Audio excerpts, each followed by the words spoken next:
And we're live on YouTube. This is Male Entrepreneur Podcast, episode number 193, I believe. And we're live in 3. Wow. Uh-oh. Am I frozen again? Yeah, but oh man, you're back and forth to frozenness. Let me see if my internet should be okay. You see yourself freezing? I do on the top, but not at the bottom. Okay. It looks like we're good though. Okay, so let's try it. Let's see what ends up happening. All right, we're live in 3, 2.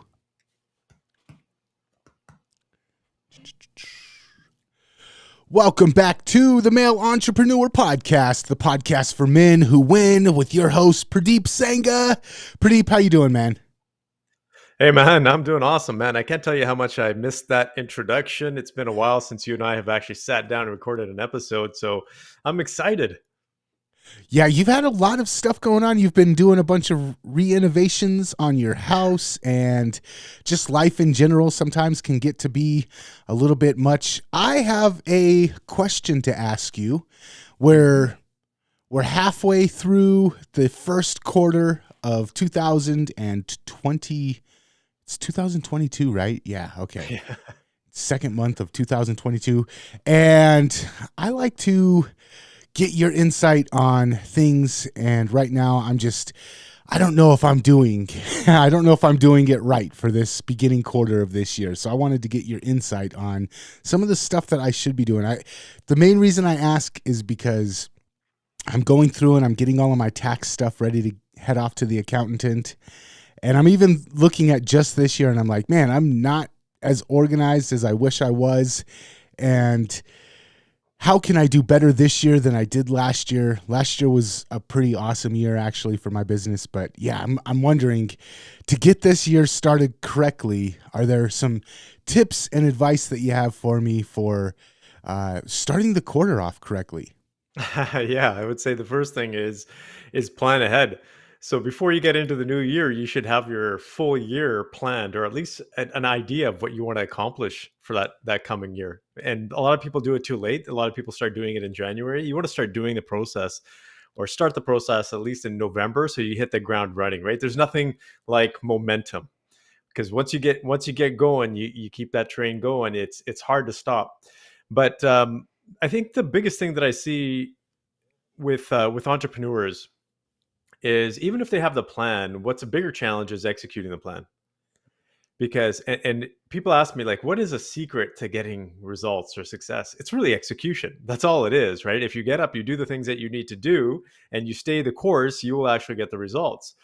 But that's not always easy in business, right? We get sidetracked. We have this lovely government that wants their taxes, so we're like stressing about getting our stuff together for that, and it's not a fun period. And if you and I are like the average, you could say, entrepreneur business owner out there, it's a stressful period, right? That first quarter is stress, because it's like, crap, I got to get my stuff together, got to get it over to the accountant. And we know how accountants work. A lot of them, don't really sit there and make it a priority. They'll tell you, okay, we'll get to it right away. But then you hear back from them 3 months later, past the the due date.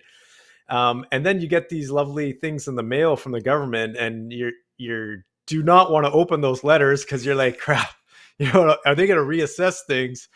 It's that first quarter can be really stressful for a lot of entrepreneurs. So having the right team in place, I think, is important.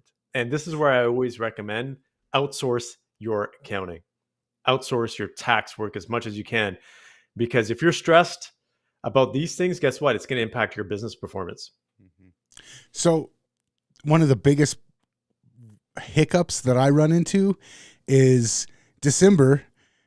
I have 2 things in December. Number one, it's cold, and I'm like, I don't really feel like working that much. I've had a pretty good year. I've got all this extra money that I need to figure out how to get rid of before it gets taxed.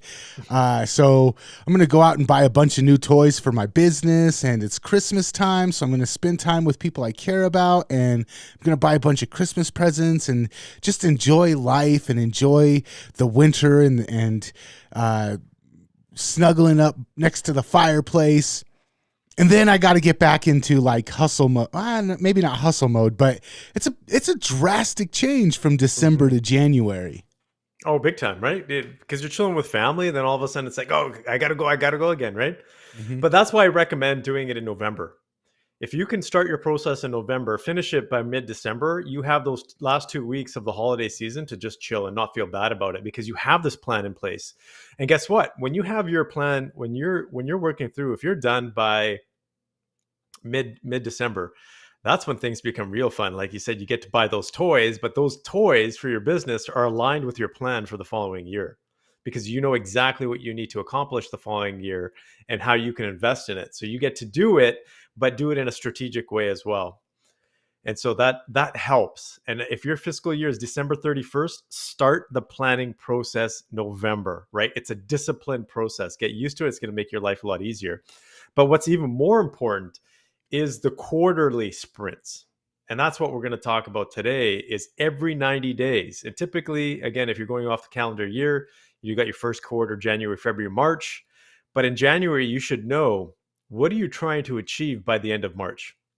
Like, what are the key deliverables? What are the top 3 to 5 things that you need to get done in your business? Now, this applies to your personal life as well, right? And so have this list, and I'm going to say don't deviate, be flexible, but don't deviate from it, meaning that you need to stick to the plan to actually get the results. But sometimes things come our way where we say, hey, this is an awesome opportunity. We need to jump on this. Or here's a challenge. We need to divert some of the resources so it doesn't crush our business, but stick to the plan, right? If you and your team sit down and say, hey, look, this is what we're trying to accomplish in the next 90 days. These are the top 3 to 5 objectives, right?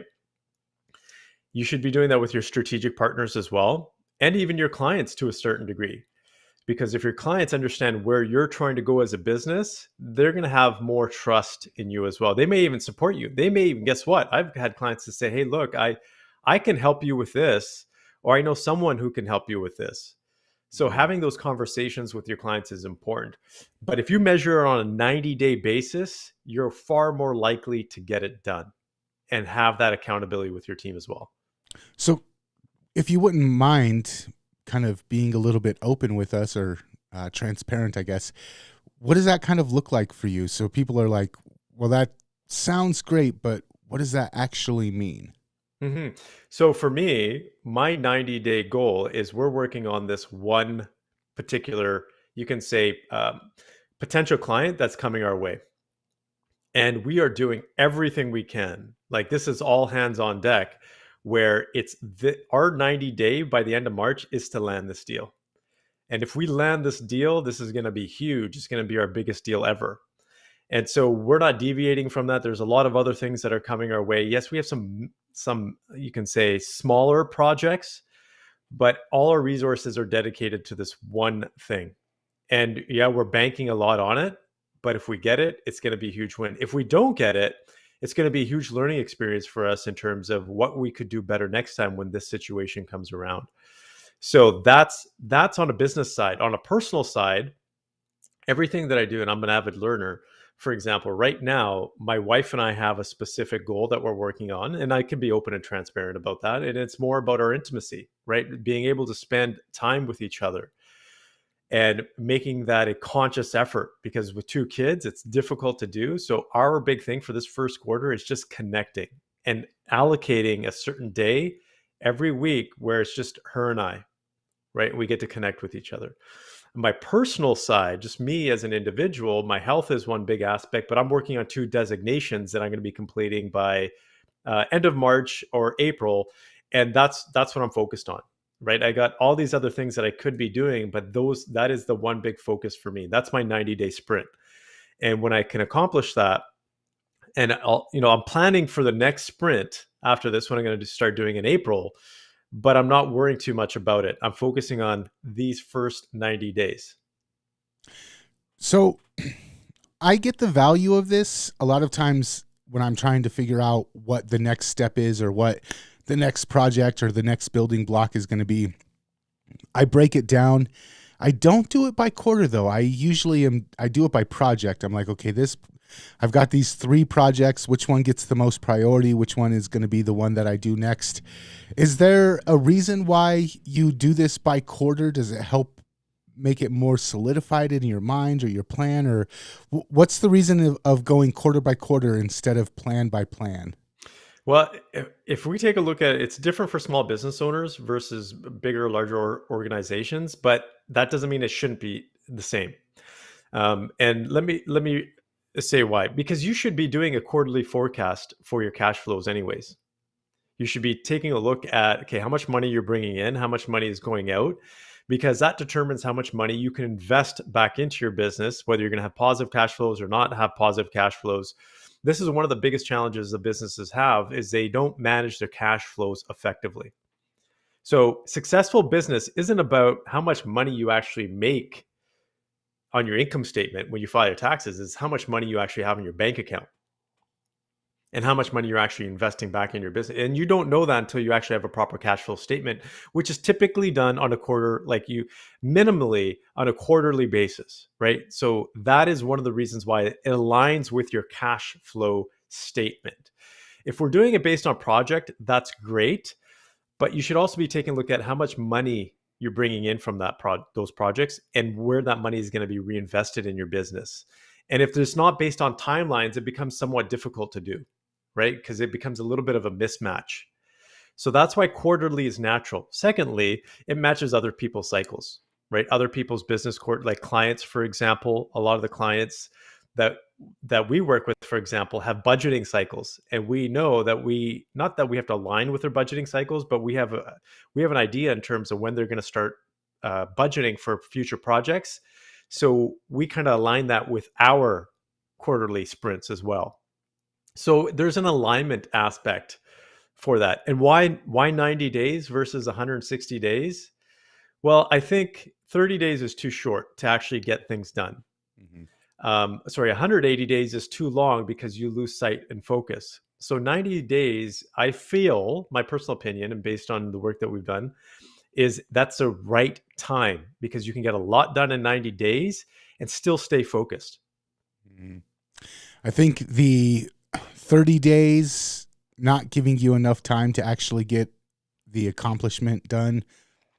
The 100 and whatever days, going past the 90 days, it might start to look a little too daunting and start to get a little too fuzzy around the edges. I agree the 90 days is the kind of perfect spot.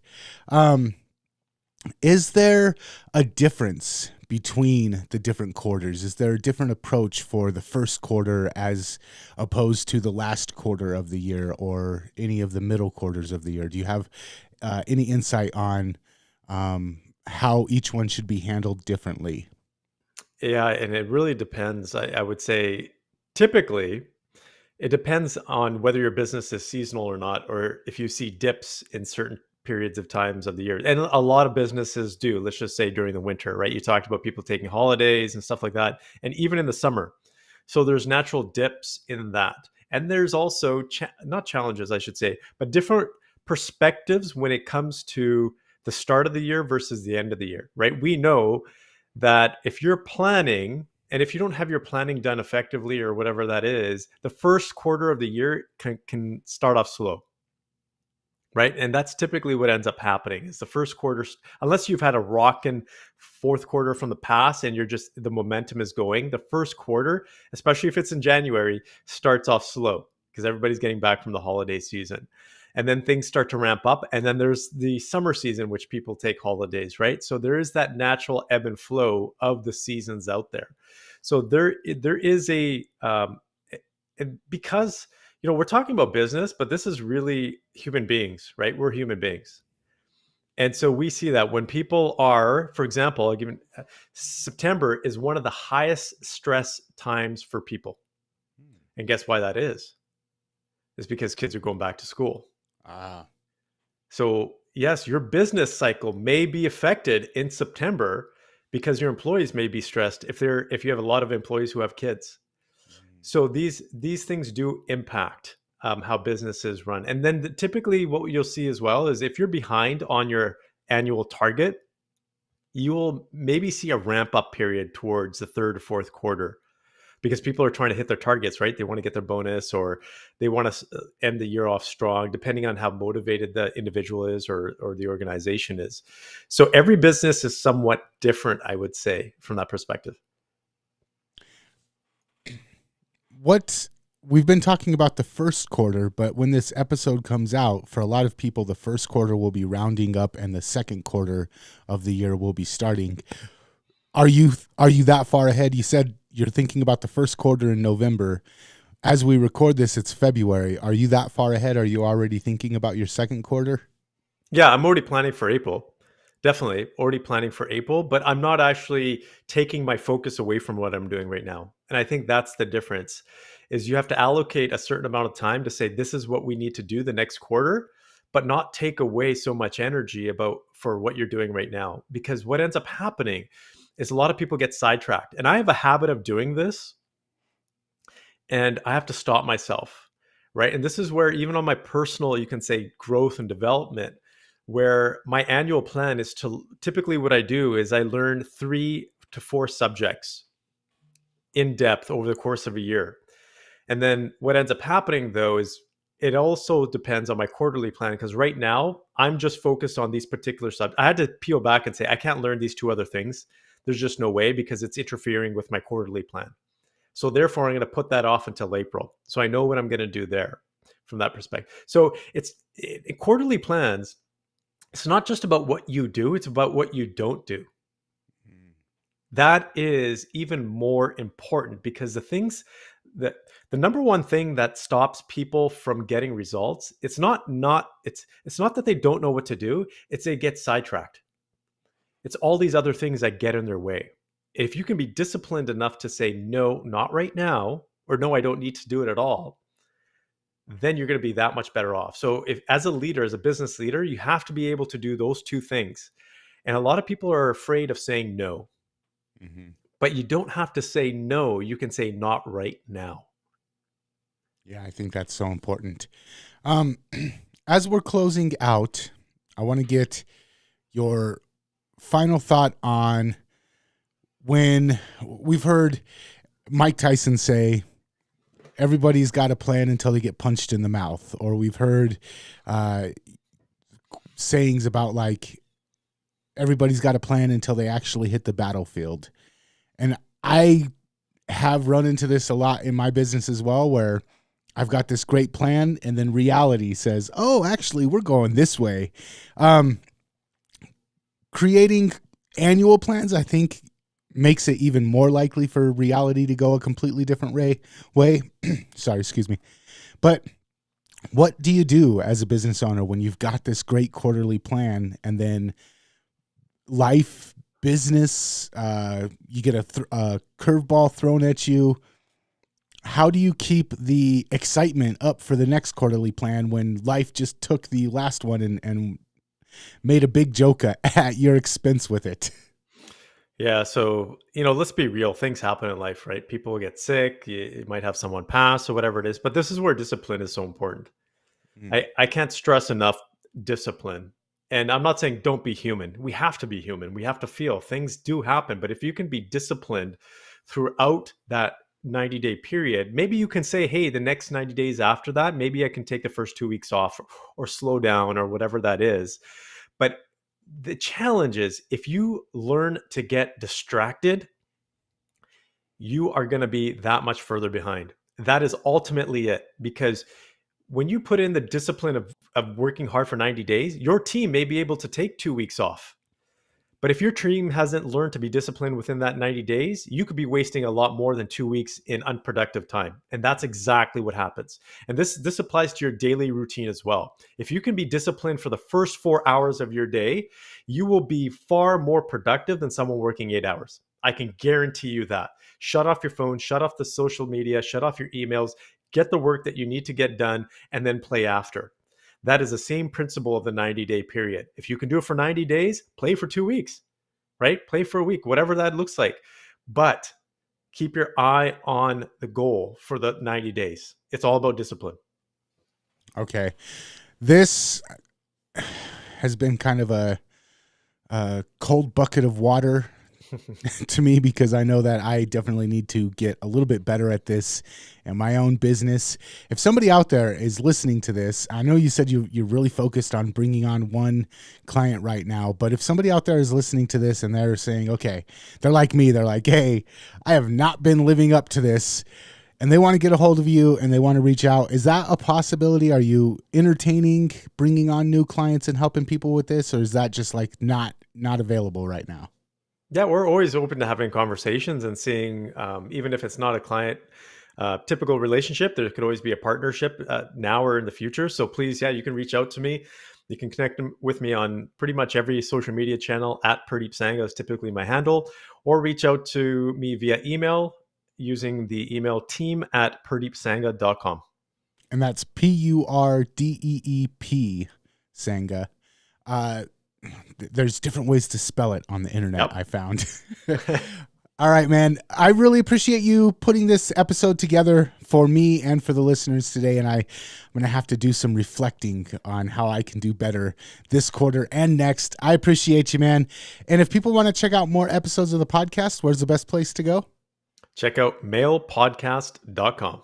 All right. And until next time, we will catch you later. Can't wait.